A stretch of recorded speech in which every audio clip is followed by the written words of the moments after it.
back several years ago, before the pandemic and before some of the craziness that happened, I was analyzing markets, and there was a lot of concerns about, say, stock valuations, how expensive they were. And I was saying, okay, this is, that's a legitimate concern. There are a number of highly valued equities out there. There's also some cheap ones. But I said the more remarkable thing is what's going on in the bond market, where, you had, mostly in Europe, you had a lot of negative yielding debt. And then you had basically zero yields in Japan. In the United States, we had, near zero on the short end of the curve, a little higher, when you go out. And so basically it's super low yielding debt. Most of it was below the inflation rate. And the idea was that inflation's dead, it's never coming back. Was one thing I looked at from researching history is that normally when countries get very indebted at the sovereign level, so very large levels of debt relative to GDP, they kind of go past the event horizon where that debt is ever going to be paid back in purchasing power terms. Right, and so obviously different countries, depending on their debt profile, will handle that differently. If in an emerging market and your debt is denominated in a currency you can't print, like dollars, or if you go back long enough and some countries would have like gold reparations and things like that, they can't print those things, and so they could outright default on some of their obligations or restructure them, which is another way of saying default. Whereas if the debts are denominated in their own currency, normally it's through inflation. Right, so it's financial oppression holding yields below the inflation rate, and the kind of the post-war era, in Europe it was the 20s, and in the United States and much of the world again it was the 40s, where a lot of that sovereign debt was eviscerated in real terms, and I started to see kind of a similar dynamic building here. And none of the risk was priced in my view. I think it's some of that's been priced better now, but I still think that this has been a historic bond crash globally. Tens of trillions of dollars have been in paper wealth and wiped out of the sovereign bond market, let alone the corporate bonds that are all the other types of bonds that are kind of associated with those yields at a higher level. And going forward, say treasuries are less terrible looking than they were, but generally speaking, I think most sovereign paper wealth is not going to do very well in purchasing power terms, say, over the next decade. There's a growing issue where, ironically, the United States dollar market, as big as it is, it's not really big enough to serve the whole world anymore. When this system was constructed with the dollar and the treasury at the core of the system after the post-war era, the United States was over 40% of global GDP. It was kind of like the last country standing. And it had all the gold, it had all the military, and it had all the economy, the industrial capacity.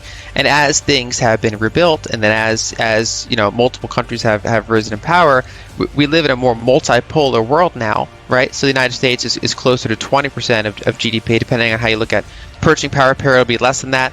If you look at nominal dollar terms, it's a little bit above 20%, but it's certainly reduced its share of global economy, but it still has a very large share of that global payment and reserve volume. And I think it's kind of squeezing parts of the world out. And now, obviously, for geopolitical reasons too, but I think even before some of the events of this year, there was a recognition among multiple countries that they want to diversify their payment and reserve situation.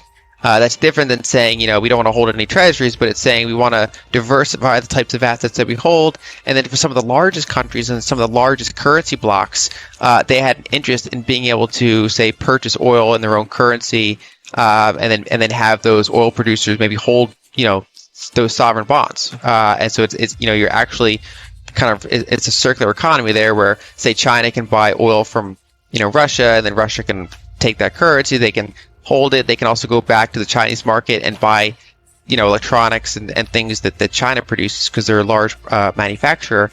And I think that's the world we're still kind of headed towards. It's a more multipolar world.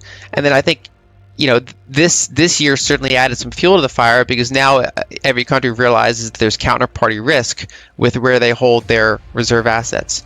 And so I think that there's multiple things that have been not good for the bond market. And if you're say an oil producer, or even if you're an oil consuming country and you're holding reserves, and those reserves are losing value relative to oil, for example, kind of hard assets, it's a melting ice cube. And so no oil producer wants to sell all of its kind of finite resources and then put them into melting ice cube assets. And at the same time, if you're a country that is holding those reserves because of the idea that, in the future, they can hold their value and you can buy, say, oil or other imports with them.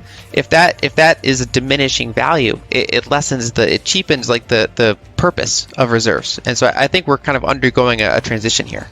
Well, so there are people that study those nuances of the gold market at a much deeper level than I do. But a general trend that we're seeing, obviously, is that gold's moving from west to east, essentially, right? So a lot of the physical gold is going to China, going to India, going to Turkey, going to Russia, as you pointed out, multiple countries throughout kind of Eurasia, the BRICS nations, and so there's that general migration of the physical metal, where some cultures they either have the trade surpluses to absorb it.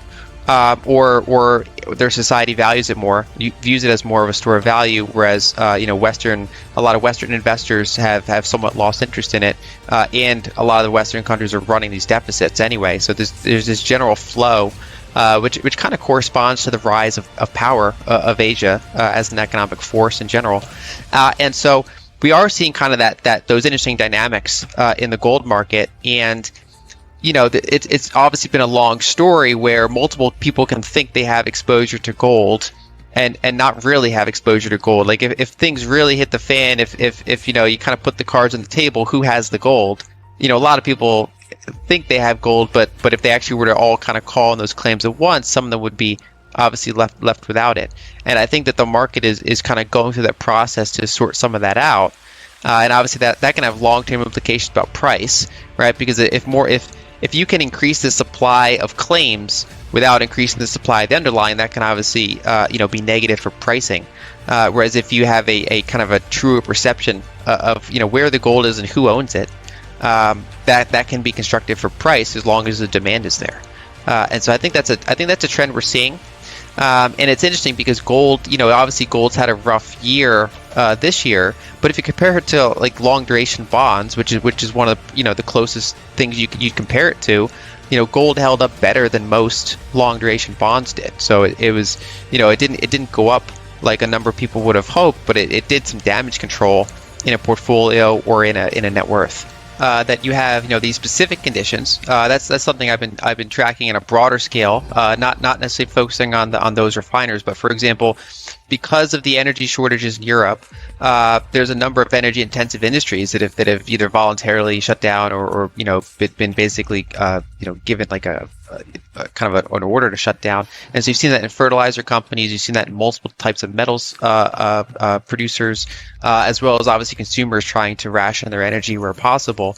And so that obviously can have an impact.